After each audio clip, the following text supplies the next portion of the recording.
Hey everybody, welcome to What You're Reading. We're youth services librarians from around DeKalb County talk about the books that we are reading during quarantine. My name is Fran and I'm at the North Lake Library. My name is Nicole and I'm at the Harrison Crossing Library. And my name is Mia and I'm at the Decatur Library. And you'll notice we are missing one of our number this time as well, as branches are opening for contactless pickup. Schedules might not completely work. Shout out to Angela, who wasn't able to make it here today. For more info on contactless pickup, check out our website, dekalblibrary.org, where you can figure out how to place your holds and get them in person. Real paper books. Very exciting. So the book that, or our topic this time rather, is that we are literally going back to the roots of this YouTube show. We are just talking about what we are literally actually reading right now. Mine's a little bit of a cheat because I actually just finished this last night because it was really good. The book that I just finished is I Killed Zoe Spanos by Kit Frick. It is a mystery thriller. This girl, the summer before she goes to college, takes a nanny au pair job in the Hamptons. And even though she's never been to the Hamptons, she feels like she's been there before and certain things seem familiar. Everyone keeps telling her that she looks like this girl, Zoe Spanos, who disappeared in January. She's there in June. So she's been missing for 5 months. No one knows what happened to her. She meets a girl who's doing a podcast about her, like Sadie. This is one of those that has like the text of a true crime podcast going on during the plot, and it kept me guessing. It was really good. If you like Sadie, if you like true crime podcasts, I think that you would really enjoy this. I was really worried that they were going to sort of pull out some sort of I don't know, like supernatural reason that things were happening, and that didn't happen. But Mia, there are a lot of twists, and I know that you don't like twists, so not for Mia, but it may be for some of you. I bet Nicole, I was like, Nicole. I know, it's definitely for Nicole. Yeah. And real quick, this is available on Overdrive in ebook and audiobook form. However, there's a wait list for it.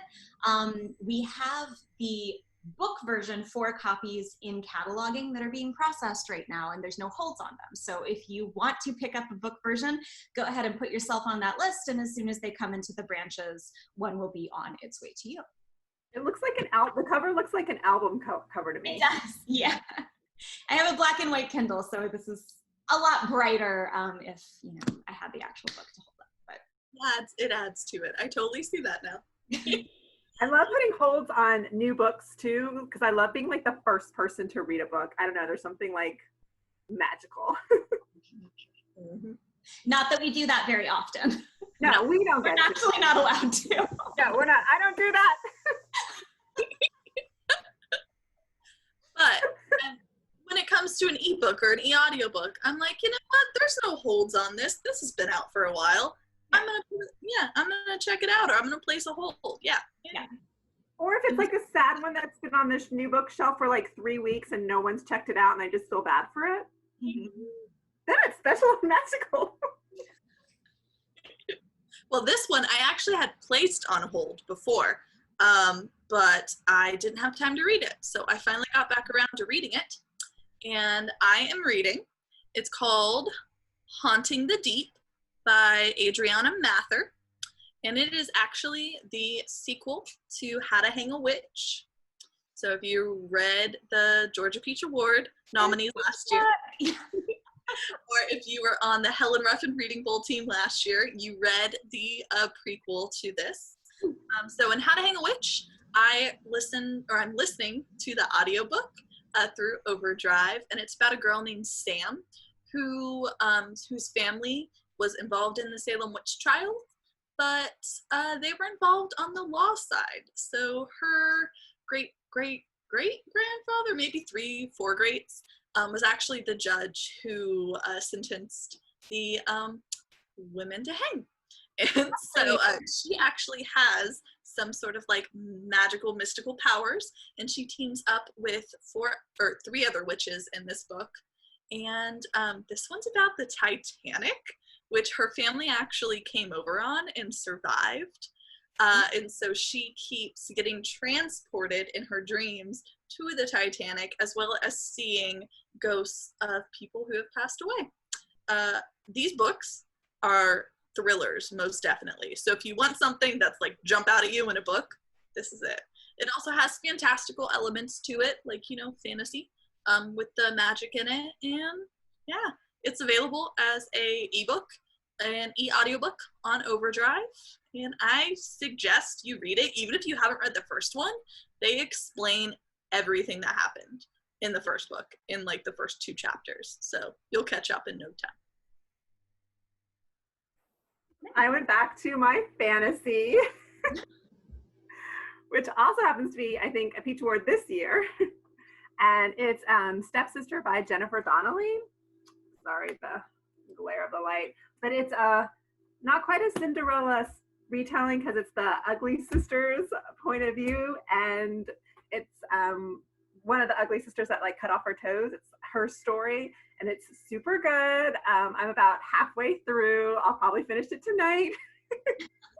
It's just been one of those days where I'm just going to read the rest of the day because it's been rainy, but it's really good.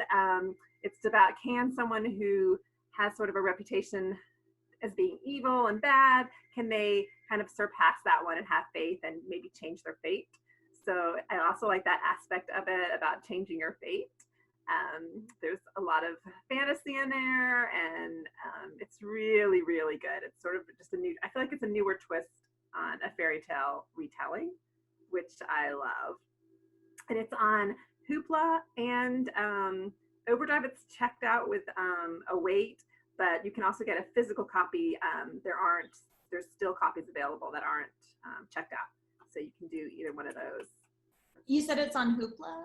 Yeah, it was on Hoopla now. I just checked today because I don't think it was, and then it wasn't, and then it was. It is again. That happens sometimes with Hoopla. Is it ebook or e-audio or both? It was just the audio. Okay. Not the ebook. Yeah. So, I mean, we all know the e-audio book is better.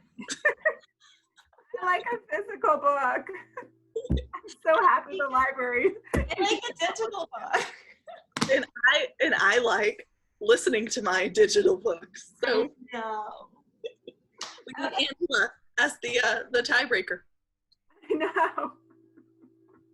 Well, after when she comes back, she'll be the deciding factor. So thank you so much. We hope that some of these books sounded interesting to you and that you maybe check them out yourself. We'll put all of the links down below for the books so that you can click through and get those. We will see you next week. Bye. Bye.